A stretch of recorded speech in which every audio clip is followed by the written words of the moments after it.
ৰণী, তই এনেকৈ কিমান দিন ঘৰত সোমাই থাকিবি? অলপ ওলাই গৈ যা আকৌ। নাই মা, ওলাই গ'লে চব মানুহে হাঁহিব। সিদিনা শুনা নাছিল জানো ওচৰৰ সৰুজনীয়ে কি কৈ থৈ গৈছিল? ইমান ভাল স্কুলত পঢ়ি ভাল ৰিজাল্ট কৰিব লাগিছিলে। বেলেগ একো নাই বৌ, ছোৱালী ধান্দা তাৰ। তাকে ভাবি দুখ কৰি নাথাকিব আব।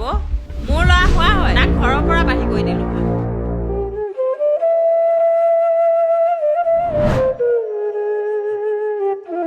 দে, কোৱাই ক'বই আৰু এইবিলাক কথাত মন নিদিবি। দেউতাই সিদিনা খং কৰিলে তোক, এতিয়াতো চব ঠিক হৈ গ'ল। কিন্তু মা, অৰণী, কোননো? সোমাই আহা। আহা আহা, সোমাই আহা।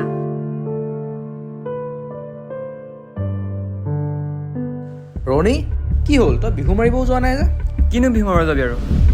ৰিজাল্টৰ দিনাৰ পৰা সি ঘৰৰ পৰা ওলোৱা নাই।